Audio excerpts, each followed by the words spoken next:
Student, स्वागत है सबका आज के सेशन में। आज हम मॉडल पेपर नंबर 3 को शुरू करने वाले हैं। ध्यान से, जिसने मॉडल पेपर नंबर 1 नहीं देखा, 2 नहीं देखा, जाकर चैनल पर आप देख सकते हैं। सारी वीडियोज शाम को 5 बजे अपलोड हो जाती हैं।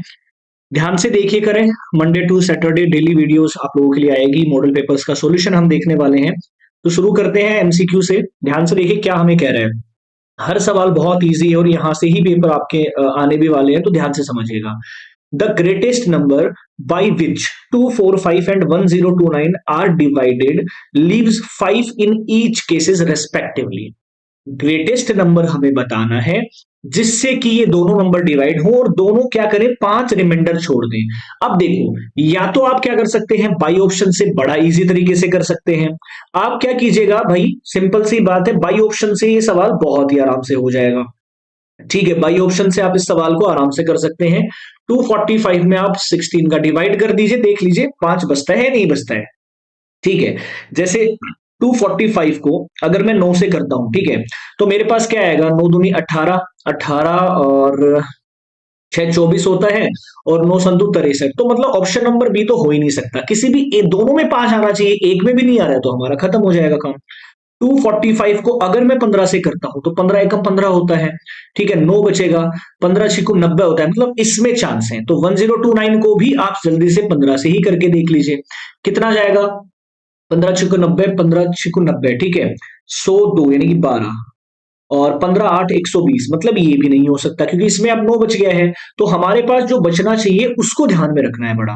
60 से डिवाइड करके देख लीजिए, और 16 से, तो 16 से अगर मैं भाग दूं 245 का, बड़ा आराम से 245 का भाग देंगे, 16 एकम 16 होता है, 8 बचेगा। ठीक है, 16 पंजू 80 होता है, मतलब यहाँ 5 बच रहा है। 1029 में 16 का दीजिए आप। ठीक है, वहां पर देखिए, तो ऑप्शन नंबर ए या डी, इन दोनों में से कोई एक हमारा इजिली आंसर इसमें होने वाला है। ध्यान से आपको करना है। डिविजिबिलिटी रूल्स भी आप याद कर सकते हैं इस चीज के लिए, या फिर ग्रेटेस्ट नंबर पूछ रहा है तो दोनों का आप फाइंड भी कर सकते हैं, एलसीएम एचसीएफ, ठीक है, जो दोनों से डिवाइड होता होगा। ठीक है, तो आप चेकआउट कर सकते हैं, इन सारी चीजों को ध्यान से सीख सकते हैं। बाई ऑप्शन बेस्ट मेथड है, टाइम भी नहीं लगेगा, डिवाइड करके आप चेक कर सकते हैं फटाफट फटाफट। Find the quadratic polynomial whose zeros are 4 and -4। अब भाई अगर आपको कभी भी जीरोज दे दे, जीरोज का मतलब होता है अल्फा और बीटा, अगर अल्फा और बीटा किसी सवाल में दे दे और क्वाड्रेटिक पोलिनोमियल पूछ ले, तो उसका डायरेक्ट फॉर्मूला होता है x square minus alpha beta into में एक्स प्लस अल्फा बीटा बराबर 0, या बराबर 0 की जरूरत भी नहीं है। एक्स स्क्वायर सेम रहेगा, माइनस अल्फा प्लस बीटा, भाई अल्फा और बीटा को अगर आप जोड़ दोगे तो 0 आ जाएगा, और अल्फा और बीटा को गुणा करोगे तो माइनस का 16 आएगा, ये आपको पता है। यानी कि एक्स स्क्वायर माइनस 16, यही हमारे पास क्या होगा, पोलिनोमियल होगा। The age of the father is thrice the age of son. If the age of father is x years, then the age of son after 5 years। भाई हमें क्या बोल रहा है कि जो एज है फादर की वो कितनी है, x है, और सन क्या है, फादर 3 गुना है अपने बेटे का, तो सन की एज क्या हो जाएगी, x/3 हो जाएगी। बड़ी सिंपल सी बात है। ठीक है, क्योंकि वो उसका 3 गुना है, मतलब 3 से भाग दे दिया जाएगा। तो मेरे पास क्या आएगा यहां से, ठीक है, यहां से मेरे पास क्या आएगा, then the age of son after 5 years। भाई आफ्टर 5 years इसकी एज क्या होगी, फादर की x+5 होगी, तो सन की कितनी हो जाएगी, ये भी x+x/3 5 हो जाएगी। यहां से अगर मैं देखना चाहूंगा तो मेरे पास क्या आएगा, ठीक है, यहां से अगर मैं देखना चाहूंगा, अगर आप खुद ही सोचिए, फादर की x है तो सन की कितनी होगी, भाई x/3, तो इसी का 3 गुना ये होता है, x इसने दे दिया और ये 3 गुना है, तो x/3 + 5 हमारा क्या हो जाएगा, आंसर आ जाएगा। सी ऑप्शन हमारा राइट आंसर होगा। अगला सवाल देख लेते हैं, एक सेकंड इसी पे देख लेते हैं। In triangle P Q R and triangle DEF D, ये बड़ा सिंपल सवाल है, देखिए कैसे करेंगे इस सवाल को, ध्यान से समझते रहो। बहुत इजी इजी सवाल आपके आते हैं एग्जाम्स में। हर एक सवाल को आपको निकालना है, डेस्क वर्क को आपको सॉल्व करना है, सारे मॉडल पेपर्स निकाल लेंगे तो बहुत बेनिफिट आपको मिलने वाला है। देखिए देखिए, अब हम क्या कैसे कर सकते हैं। एक ट्राइंगल हमारे पास क्या है, पी क्यू आर है, ये मैं मान लेता हूं पी क्यू आर ट्राइंगल है। और दूसरा ट्राइंगल हमारे पास क्या है, दूसरा ट्राइंगल हमारे पास क्या है, डी ई और एफ, ये दो ट्राइंगल्स हैं। एंगल डी जो है ना वो एंगल क्यू के बराबर है, ऐसा हमें कहा जा रहा है। एंगल जो आर है वो एंगल ई के बराबर है ऐसा कहा जा रहा है। तो हमें बताना है कि क्या जो साइड्स है वो इक्वल होंगी। भाई सिंपल सी बात है, देखिए ये दोनों एंगल्स है, मतलब ये वाली साइड दोनों हमें लेनी है, सिंपल सी बात है। इसमें ये वाली दोनों एंगल इक्वल है, मतलब ये वाली साइड हमें लेनी है। तो ई एफ बटे पी आर, ई एफ ठीक है बटे पी आर, चलो ई एफ बटे पी आर हम ये ले सकते हैं। दूसरा क्या है, डी एफ बटे पी क्यू, डी एफ बटे पी क्यू, ये नहीं हो सकता क्योंकि दोनों एंगल आ रहे हैं, सेम हमें लेना है, रेस्पेक्टिव लेने होते हैं। डी एफ अपॉन में पी क्यू, डी एफ कहा है, ये डी एफ है, ये पी क्यू है, चलो हम मान लेते हैं। और ई एफ अपॉन में आरपी है, ई एफ अपॉन में क्या है, आरपी है। तो ये मैं ले सकता हूं, बिल्कुल ले सकते हैं, कोई दिक्कत नहीं है। एक बार देख लेते हैं, डीई अपॉन में क्यू आर, ये डीई है, ये क्यू आर है, नहीं ले सकते हैं ऑप्शन। ई एफ अपॉन में आरपी, ई एफ ये है और आरपी ये है, ले सकता हूं। डीई और क्यू आर, क्यू आर तो ले ही नहीं सकते, तो ऑप्शन नंबर बी हमारे पास बचता है, यही हमारा आंसर होगा। The distance between two points, अब दो पॉइंट्स के बीच की जो दूरी है उसका फॉर्मूला हमारे पास होता है x2 माइनस एक्स वन का whole square plus y2 minus y1 का होल स्क्वायर।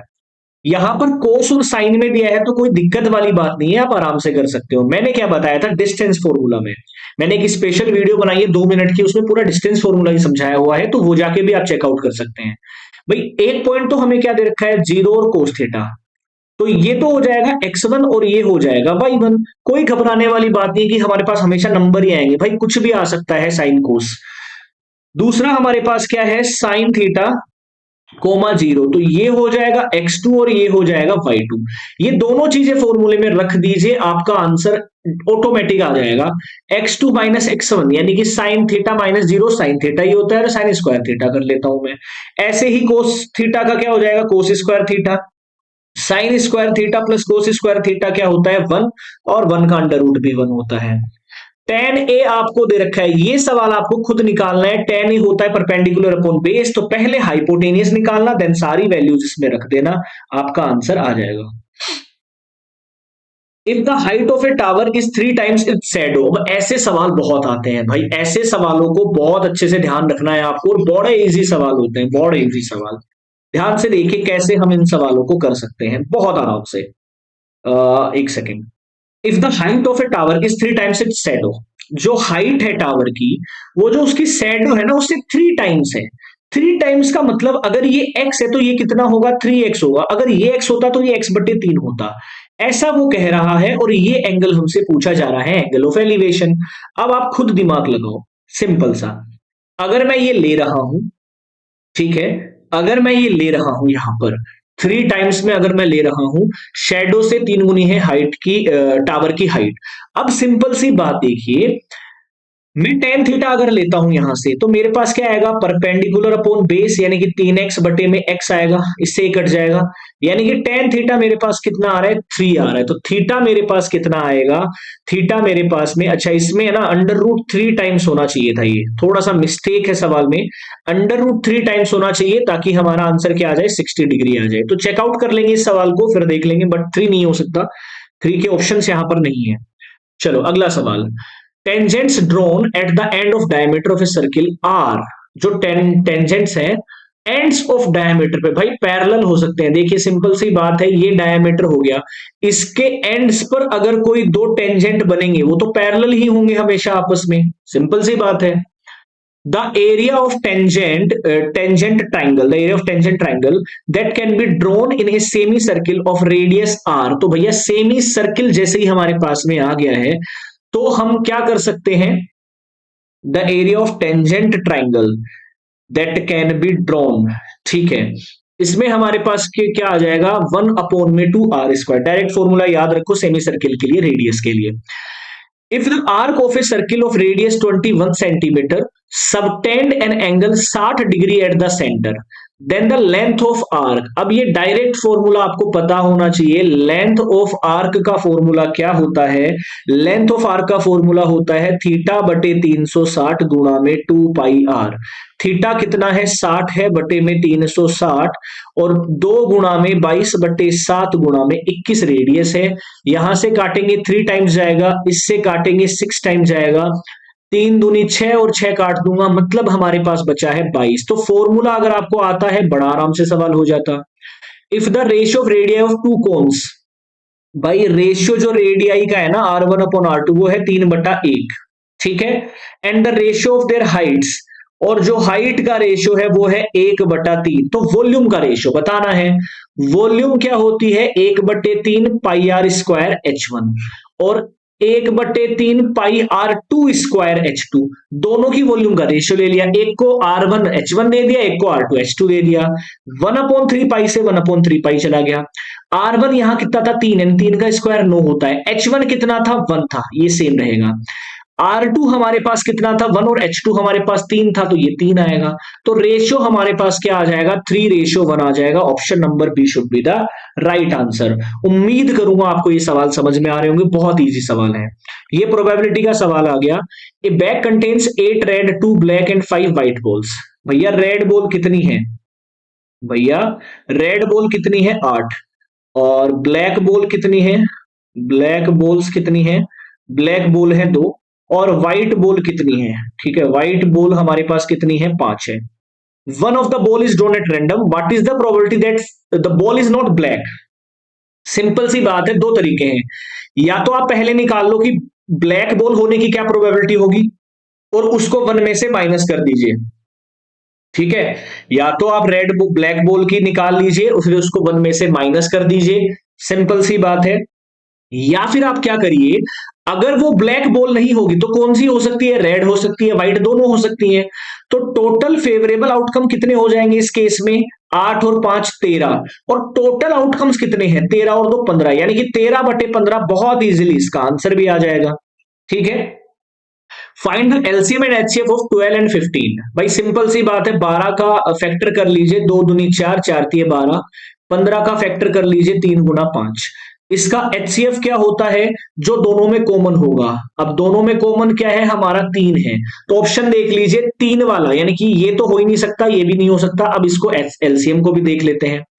एलसीएम क्या होगा? देखो 2 गुना 2 गुना 3 गुना 5, ये हमारा होगा क्योंकि मैक्सिमम नंबर हम लेते हैं। तो 2 12 पंजू 60, यानी कि ऑप्शन नंबर ए हमारा राइट आंसर हो जाएगा, ठीक है। आगे देख लेते हैं। If alpha and beta are the roots of zeros then find the value. भाई सबसे पहले आप क्या करोगे? अल्फा बीटा निकालोगे, इसमें है ना, निकालना पड़ेगा अल्फा बीटा, तभी आप उसके अंदर रख पाओगे वैल्यूज में, तभी आप क्या कर पाओगे? रख पाओगे। डायरेक्ट भी कर सकते हो, मैं बताता हूं कैसे। आप डायरेक्ट भी कर सकते हो, मैं बताता हूं कैसे आप डायरेक्ट कर सकते हो। हमें क्या निकालना है? 1/अल्फा प्लस 1/बीटा। एलसीएम ले लीजिए आप अल्फा और बीटा इसका, तो ऊपर क्या आ जाएगा? अल्फा प्लस बीटा ही आएगा। मतलब इनडायरेक्टली हमें ये निकालना है। अब ये हम डायरेक्ट रिलेशनशिप से फाइंड कर सकते हैं। आपको पता है कि अल्फा प्लस बीटा का फॉर्मूला होता है -b/a। इस वाले क्वाड्रेटिक इक्वेशन को ध्यान से देखिए। इसमें b की वैल्यू है कितनी? a है 1, एक्स स्क्वायर का कोफिशिएंट, b है 2, c है 1।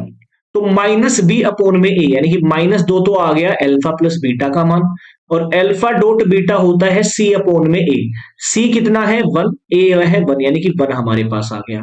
अब ये वैल्यूज इसमें रख दीजिए, तो आंसर कितना आ जाएगा? -2 आंसर आ जाएगा। उम्मीद करूंगा ये आपको बहुत अच्छे से समझ में आया होगा। चलिए अगला सवाल, इफ y बराबर 12, देखिए y बराबर हमें कितना दिया गया है? 12 दिया गया है।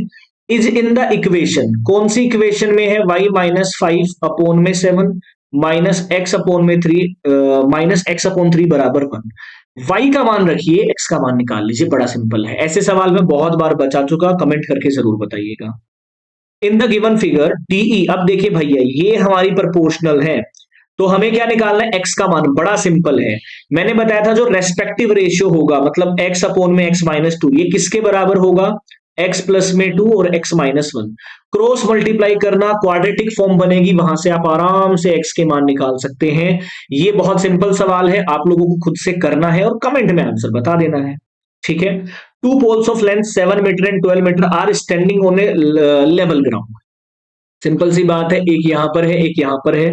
एक 7 मीटर का पोल है, एक 12 मीटर का पोल है, ये ग्राउंड लेवल हमारे पास हो गया। If the mutual distance between the bottom, ये हमारा 12 मीटर है, सिंपल सी बात है, ये 12 मीटर है।